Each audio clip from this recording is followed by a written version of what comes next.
us feed hungry children. Our goal is to feed 2 million meals to hungry children this year, and you can help us when you round up at Parker's Kitchen. We're going to match 25% of your donation. Live from Augusta, you're watching News 1226 this morning. A peek ahead into your morning, we check in with the new sheriffs across the area, learn about new housing in Augusta, and South Carolina is trying to give educators assistance. All of that and more in just a moment, but first, here's a live look at the Superdome as the Kansas City Chiefs, or I could say my Kansas City Chiefs, face the Philadelphia Eagles today. Good morning, I'm Audrey Deckerber. We're so glad that you're joining us on what I would say is the Chiefs holiday this morning. I just so happen to be wearing red this morning, not out of support for the Chiefs at all.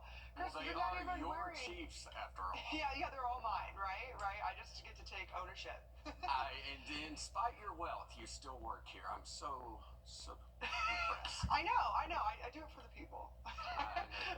You're not even wearing any of the colors.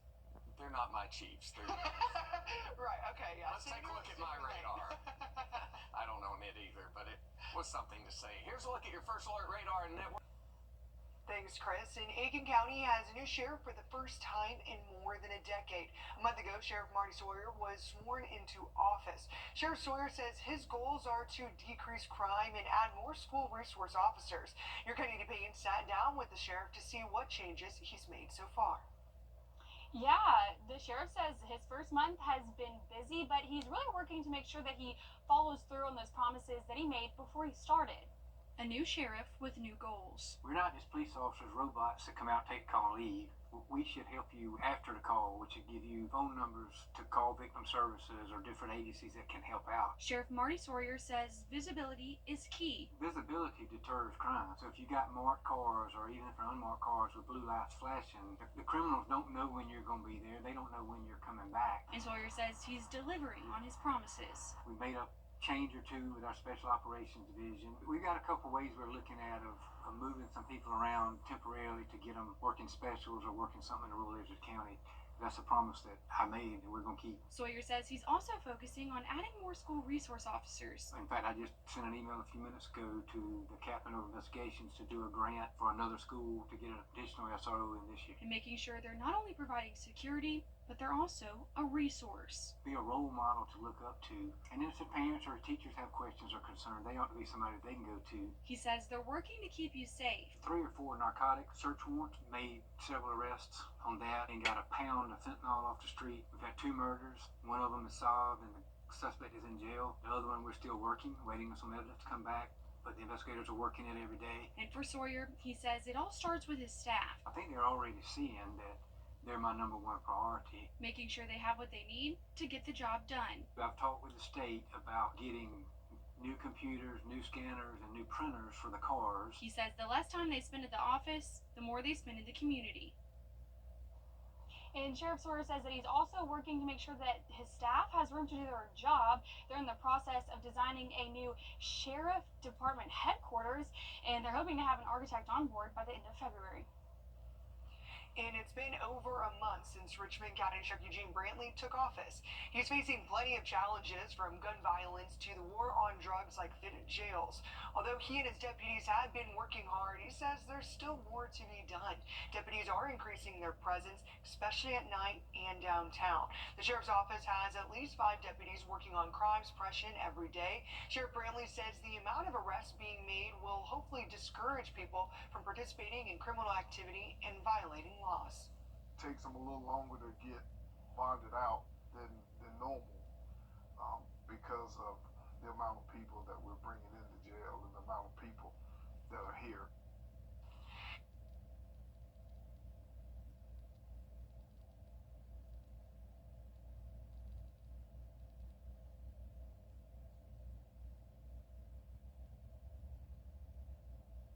He also says they've gotten a grant for 3 to 4 more traffic deputies, and more will soon be out as soon as they finish training. He also has some ideas to help get more involved with the youth in our community, such as midnight basketball programs to help more kids get off the street. And an apartment building boom is underway in Augusta. Your Julie Sevens takes a closer look at that growth. Development isn't slowing down anytime soon for Augusta. From the work you see behind me in downtown Augusta all the way through Sibley Mill, millions of dollars worth of housing investment is coming fast. Construction, planning, and bringing more growth to downtown Augusta's apartment space is just getting started. Downtown Development Authority says it's planning for the future with more than 400 apartment spaces finished last year, 270 plus in construction, and more in the planning phases. So if you add those numbers together, that's 1,200 living units that are going to be added to the downtown inventory. And so we're getting closer and closer to our goal. Executive Director Margaret Woodard says they're meeting the demand of a young, growing workforce. We're really seeing a good mix. We're seeing a lot of young professionals move downtown because of our cyber and medical communities. We see a lot of those professionals living downtown. From new developments in the works like Sibley Mill and the Lennox, Woodard says they will be working to bring housing options for different budgets. We're working with a developer right now on workforce housing, adding 60 units of workforce housing, which are for your teachers, your nurses, your police officers. So there's a price point for there, but we feel like there's a price point for everybody. Woodard says the goal is to have 8,000 housing units by the mid-2030s. Doing that will ensure future growth and a strong-rooted foundation for the heart of the Garden City. It's developing new multifamily apartment complexes, things like that. Because the more people you have downtown, the more 24/7 feel you have, and the more businesses you attract. And more than 500 new housing units are still in the early stages of development, but Downtown Development Authority says that there will be something for everyone. Reporting in Augusta, Julius Evans on your side. And the Super Bowl is in a few hours, and while you may be watching the championship in the comfort of your own home or at a bar or a friend's house, your local heroes will be hard at work. Walmart did not forget about the sacrifice firefighters make every day to save our lives. This week, they surprised Augusta fire crews with a Super Bowl feast as part of Firefighter Appreciation Week. We heard from the soon-to-be Firefighter of the Year on what this means to them. We share so much together, holidays, life events. We watch the games together. We spend, movies and shows and all that kind of stuff. So it is like being with your family. So being able to sit down and do that same kind of ritual like you would at home with your family or friends is kind of how we live our lives. Now those firefighters will have some game day food to eat as they watch Kansas City Chiefs and Philadelphia Eagles face off. And we are watching a little bit of rain just off to our west along a cold front that will move through the area later on this morning into the afternoon. We'll track that on radar and have a look at a much cooler work week forecast when we come back.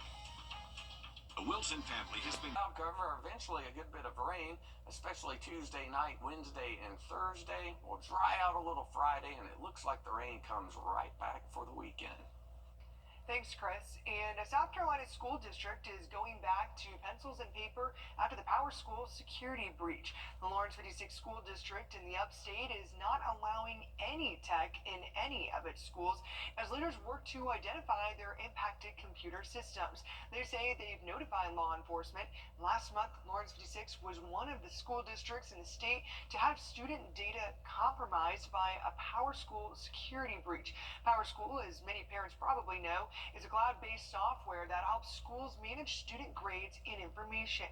All but 4 school districts in the state were affected, those being Edgefield, Greenville, Horry, and Richland School District 2.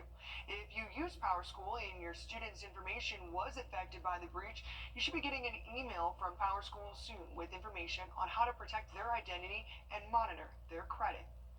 And students at Appalachia High School held a peaceful demonstration to advocate for safer schools.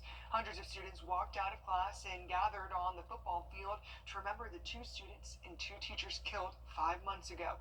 This week, students and families were at the state capitol to push for more laws involving school and gun safety. I still wrestle with the questions that haunt me. Did that really happen? Why was he allowed access to that weapon? We have already lost too much. We can't afford to wait any longer.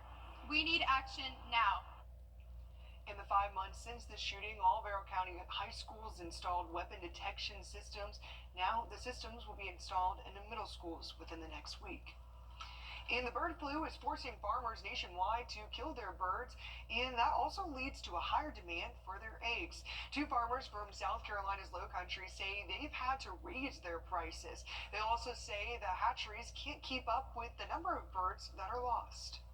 Egg prices are all due to supply and demand, which typically doesn't affect a smaller farm like ours, but this time it actually has. We have to get some from another farmer, and he's had to raise his prices, which has in return made us had to raise our prices up more. The average price per dozen hit $4.15 nationwide in December. The Agricultural Department predicts they'll soar another 20% this year. And another major company is investing in Georgia. PBS Aerospace announced it's moving its headquarters to Roswell and investing nearly $20 million to do it. PBS Aerospace is a designer and manufacturer of small turbojet engines that work closely with the U.S. Department of Defense. The CEO says Georgia's skilled workforce is a primary reason for choosing the Peach State for its headquarters. And there's a growing and alarming problem at the border in the U.S. Counterfeit